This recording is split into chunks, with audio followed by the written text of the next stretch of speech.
درود و به برنامه ما خوش آمدید. طاهری سفر هستم با اخبار امروز دوشنبه 20 میلیون از استودیوی رادیو آزادی در شهر پراگ. مقامات انتظامی تاجیکستان میگویند تحقیق فرار 3 زندانی از یک محبس نظامش سخت در شمال کشور آغاز کردند.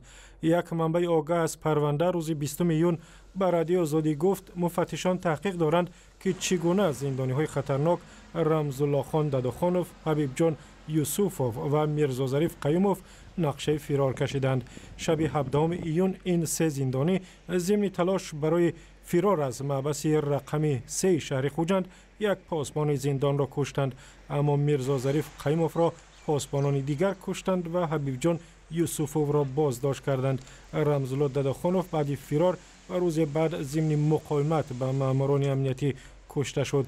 مقامات میگویند 2 زندانی برای تروریسم و افراطگرایی و یکی دیگر برای راهزنی جزا گرفته بود.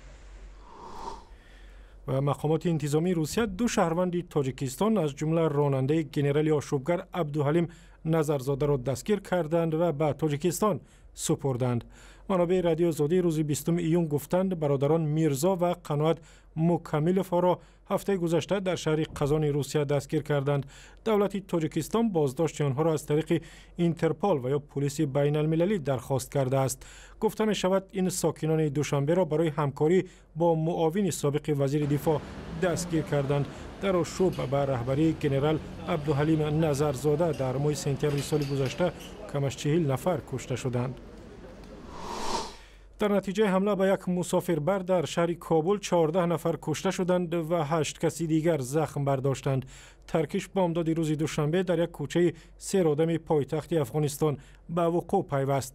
ظاهراً هدف حمله خادمان یک شرکت خصوصی محافظان بودند. به نوشته خبرگزاری رایترز شماری از مجروحان کارمندان یک شرکت قراردادی و از نپال بودند. بر علاوه مسافران اتوبوس چند رهگذر نیز زخم برداشتند. من دیدم که افراد مجروح در زمین خوابیدند. بعد 10-15 دقیقه پلیس و ماشین یاری تعجیلی تیبی آمد. مسئولیت این حمله را جنبش طالبان بر عهده گرفت. رهبر این گروه ملا منصور ماه می در نتیجه ضربه هواپیمای بدون سرنشین آمریکا کشته شد. در ناحیه دنقره در جنوب تاجیکستان مقامات انتظامی سبب‌های زنازنی میان ساکنان 2 دهه را تحقیق می‌کنند.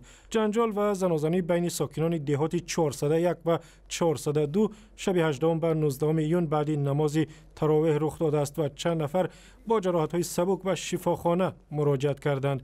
با گفته شاهدان حادثه ده جوان که نقاب پوش بودند و مردمی که از مسجد بیرون آمدند حمله کردند. مقصد هم یگانه ما همه کی همه دولت ما همه طلب داریم که همون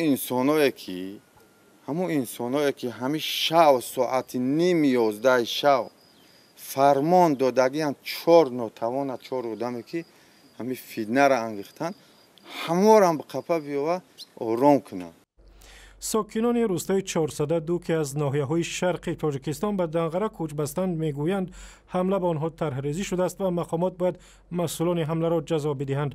جنگ بین جوانان روستاها در تاجیکستان اگرچه در زمان شوروی معمول بود اما بعد از استقلال از بین رفت. یک شرکت استحصال حسیب در دوشنبه میگوید عکس جنجال برانگیز در فیسبوک یک تلاش برای بدنام کردن محصولات آنهاست.